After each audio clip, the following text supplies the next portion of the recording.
Hello everyone, welcome to the study with Mayank. मैं हूं आपका मयंक। हम लोगों की यहां पर क्लास 8 की ओल्ड एनसीईआरटी वर्ड ज्योग्राफी चल रही है। आज आपका इसी क्रम में चैप्टर नंबर 15 है। यहां पर हम लोग भारत की कृषि व्यवस्था को पढ़ेंगे। तो चलिए स्टार्ट करते हैं आज का वीडियो। देखते हैं मैं क्या क्या डिस्कस करना है। यहाँ पर कृषि के अंतर्गत फसलों को उगाना, बागवानी, पशुपालन, वानिकी और मत्स्यन, ये सभी जो कार्यकलाप हैं इनको सामूहिक रूप से कृषि कहा जाता है। भौतिक कारक किसी जगह के कृषि के प्रारूप पर, वहां के पशुपालन पर प्रभाव डालते हैं। जैसे यहाँ बताया गया है, जैसे उच्चावच है, मिट्टी है और जलवायु, ये सभी जो कारक हैं किसी जगह के कृषि के प्रारूप पर, वहां का जो पशुपालन है इस पर असर डालते हैं। एग्जाम्पल के तौर पर समझाया गया है कि शीतोष्ण प्रदेशों में गेहूं की पैदावार की जाती है, वहीं जिन क्षेत्रों में मानसून स्ट्रांग रहता है, मानसून की प्रबलता रहती है, वहां पर चावल प्रमुख फसल है। जैसे आपके रसिया या यूक्रेन वाले जो प्रदेश हैं वो शीतोष्ण प्रदेश हैं, तो वहां पर गेहूं की पैदावार होती है, वहां पर हम लोग चावल नहीं उगा सकते हैं। वहीं जो दक्षिण एशिया या दक्षिण पूर्व एशिया के देश हैं जहां पर मानसून स्ट्रांग रहता है, वहां पर चावल प्रमुख फसल है। इसके अलावा पर्वतीय भागों में भेड़ पालन और पशुपालन होता है, क्योंकि वहां पर एग्रीकल्चर की जो लैंड है उसकी कमी होती है। वहीं मैदान जो है समतल होने की वजह से मैदानी इलाकों में खेती की पैदावार ज्यादा होती है, इसलिए मैदानों में सबसे ज्यादा फसलें उगाई जाती हैं।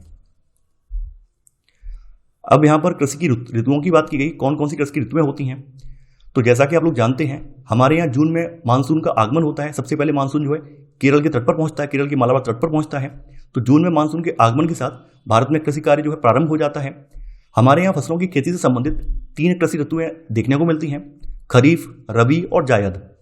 तो मानसून की पहली बौछारों के साथ खरीफ ऋतु प्रारंभ हो जाती है, यानी कह सकते हैं जून से लेकर अक्टूबर के बीच में ऋतु रहती है। इस ऋतु की जो प्रमुख फसलें हैं उनमें चावल, मक्का, ज्वार, कपास, गन्ना, मूंगफली, उड़द जैसी फसलें बोई जाती हैं। और ये फसलें जो है शरद ऋतु में काटी जाती हैं, अक्टूबर के लास्ट तक ही काट ली जाती हैं। इसके बाद है रबी की ऋतु। तो रबी की ऋतु का प्रारंभ जो है वर्षा के बाद शरद ऋतु में होता है, अर्थात अक्टूबर नवंबर में हो जाता है। तो इस ऋतु में जो प्रमुख फसलें उगाई जाती हैं उनमें गेहूं, जौ, चना, सरसों और अलसी शामिल हैं। तो ये फसलें जो है अक्टूबर नवंबर में बोई जाती हैं और फरवरी और मार्च में काट ली जाती हैं। अगली ऋतु है जायद। तो जायद फसलों की जो है मार्च में बुआई की जाती है और जून तक इनको काट लिया जाता है। जायद जो है मुख्यतः ग्रीष्मकाल की फसलें होती हैं। तो जायद की फसलों में खीरा है, ककड़ी है, तरबूज है, खरबूज है, करेला है, ये सब शामिल होते हैं। अब बात करते हैं भारत की प्रमुख फसलें कि हमारे देश में कौन कौन सी फसलें उगाई जाती हैं। देखिए, वैसे तो पूरे के पूरे भारतवर्ष में विविध प्रकार की फसलें उगाई जाती हैं। तो हम यहाँ पर जो फसलें उगाई जाती हैं उनको 2 वर्गों में डिवाइड करेंगे, खाद्यान्न में और अखाद्यान्न में, कि कौन कौन सी खाद्यान्न के अंतर्गत आती हैं, कौन कौन सी अखाद्यान्न के अंतर्गत आती हैं। तो खाद्यान्न के अंतर्गत सभी प्रकार की धान्य फसलें जैसे चावल है, मक्का है, ज्वार है, बाजरा, दालें जैसे तूर, अरहर, मसूर, उड़द और चना की जो दाल है, ये सभी इसमें शामिल है। तो इनको धान्य फसलें बोला जाता है, खाद्यान्न फसलें बोला जाता है। वहीं अखाद्यान्नों को फिर से डिवाइड किया गया है। अखाद्यान्नों को पुनः कई उपवर्गों में डिवाइड किया गया है, जैसे कि तिलहन वर्ग है। तो तिलहन वर्ग के अंतर्गत वो फसलें आती हैं जिनसे तेल निकाला जाता है, जैसे मूंगफली है, सरसों है, अलसी है, सूरजमुखी। तो ये तिलहन वाली फसलें हैं। रेशेदार फसलों में कपास और जूट आ जाते हैं। वहीं रोपड़ फसलों के अंतर्गत कॉफी है, रबड़ है या चाय है, ये सब रोपड़ फसलों के अंतर्गत आ जाते हैं। इसके अलावा भारत में विविध प्रकार के फल, गिरीदार फल, फूल, मसाले और तंबाकू का भी उत्पादन किया जाता है। यहां पर कुछ खाद्यान्न फसलों की बात की गई है। तो सबसे पहले बात करते हैं चावल की। तो चावल जो है मुख्य रूप से खरीफ की फसल है। देश में कुल बोए गए क्षेत्र और कुल उत्पादन की दृष्टि से चावल का स्थान पहला है, अर्थात हमारे देश में सबसे ज्यादा बोई जाने वाली जो फसल है वो चावल है। इसके बाद सेकंड नंबर आता है आपका गेहूं का। चावल की खेती के लिए चिकनी उपजाऊ मिट्टी होनी चाहिए, औसत तापमान 25 डिग्री सेल्सियस होना चाहिए और वार्षिक वर्षा जो है 100 सेंटीमीटर से अधिक होनी चाहिए। हालांकि कुछ राज्य ऐसे भी हैं जहां पे वार्षिक वर्षा जो है 100 सेंटीमीटर से कम होती है, लेकिन उन राज्यों में फिर भी चावल की खेती होती है, क्योंकि उन राज्यों में सिंचाई के जो साधन है वो अच्छे खासे हैं।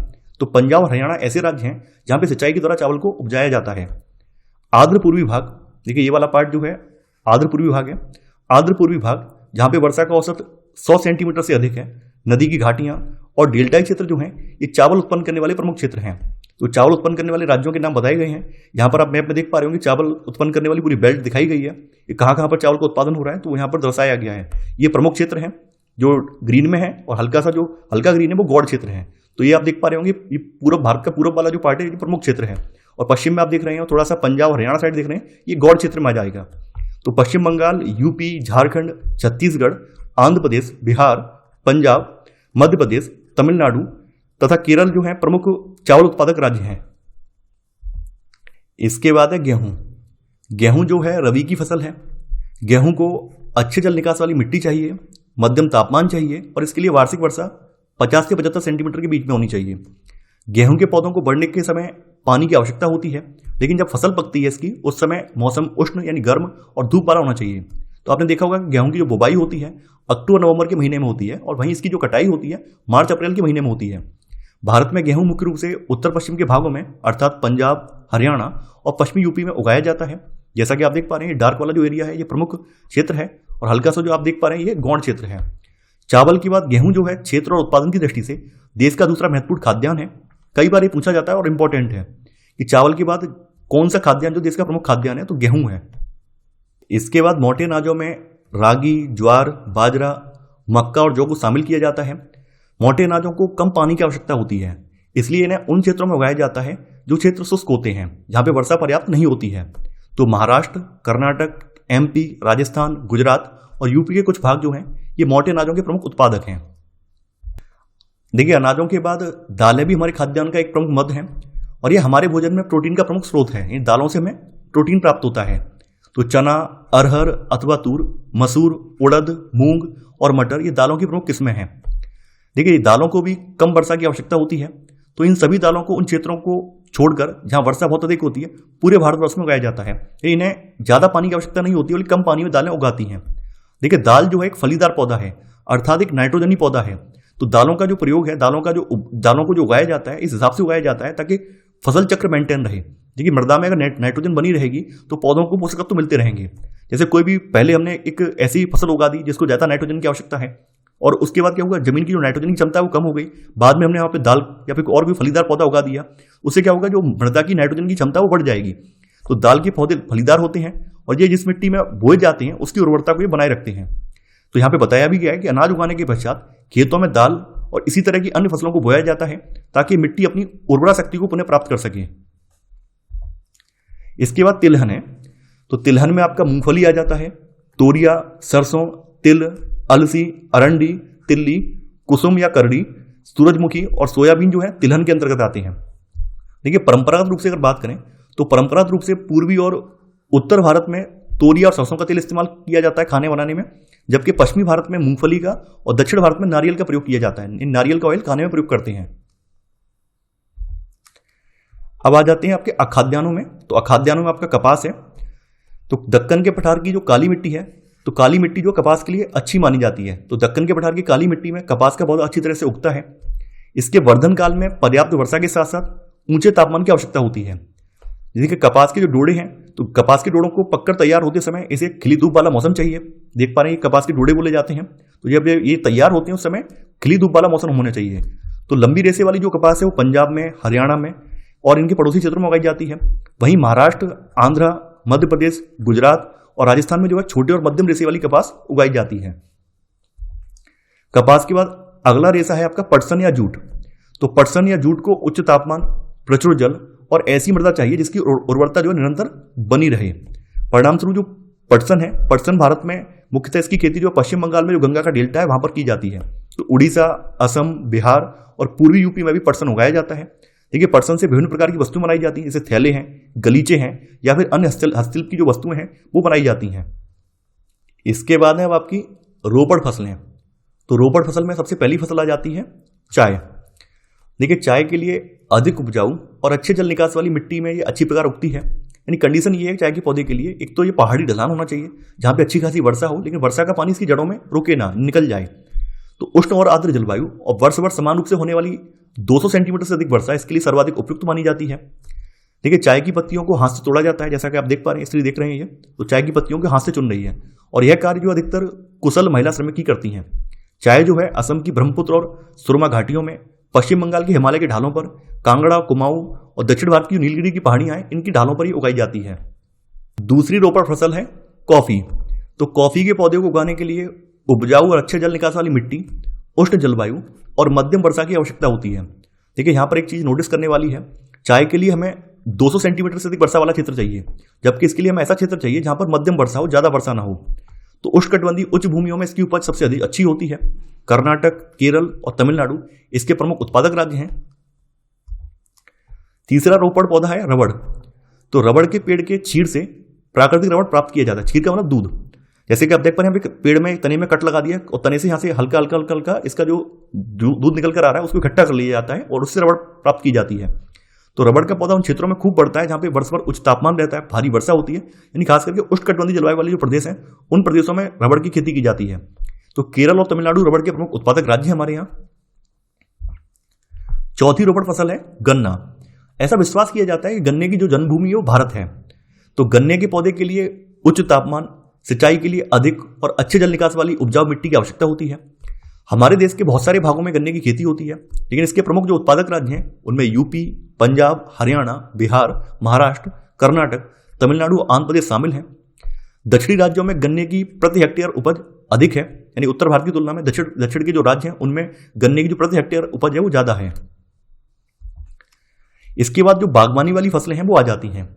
तो बागवानी के अंतर्गत फल, फूल, सब्जियां, कंद या गांठ वाली फसलें जैसे कि आलू, औषधि पौधे, मसाले, ये सब शामिल होते हैं। भारत में इनका उत्पादन जो है विविध जलवायु की दिशाओं में किया जाता है, यानी यहाँ की जैसी जलवायु है उसके अकॉर्डिंग ये फसलें उगाई जाती हैं।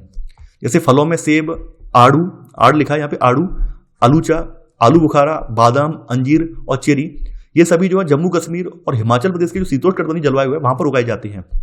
वहीं उष्णकटिबंधीय फल जैसे कि केला, लीची, आम, अनानास, संतरा और पपीता ये भारत में व्यापक रूप से उगाई जाती हैं जहां पर उष्णकटिबंधीय जलवायु है। केरल, गोवा और आंध्र प्रदेश और तमिलनाडु में काजू की खेती की जाती है। अब यहां पर देखिए भारत का कृषि विकास बताया गया है।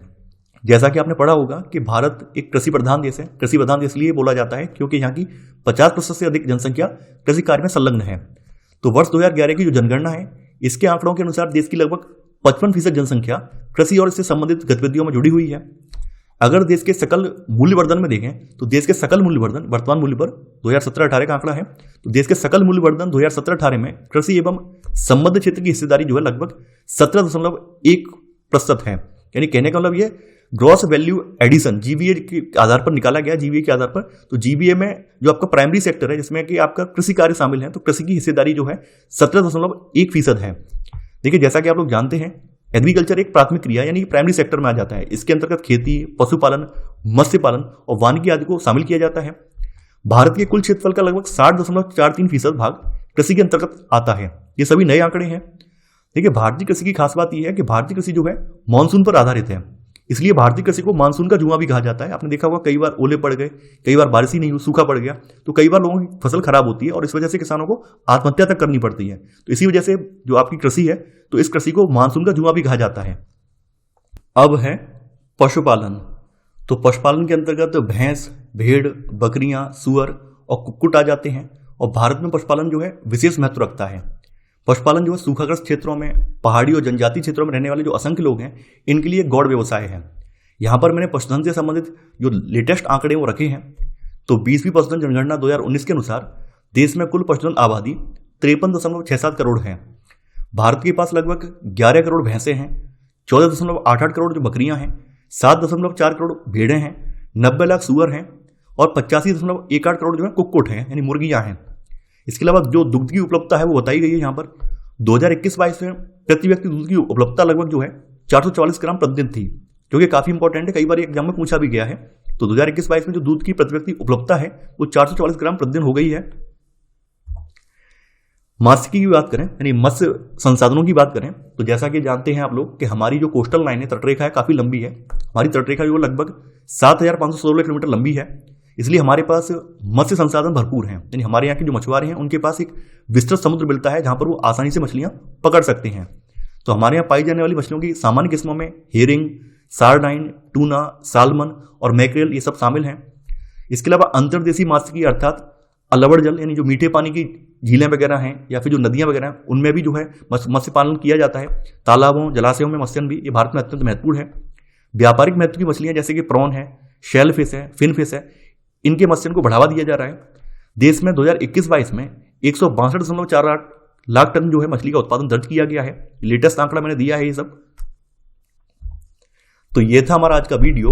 आई होप आपको आज का वीडियो पसंद आया होगा। आप लोग इस वीडियो को लाइक और शेयर करना बिल्कुल मत भूलिए। तो चलिए आज की बस इतना ही। Thanks for watching. जय हिंद।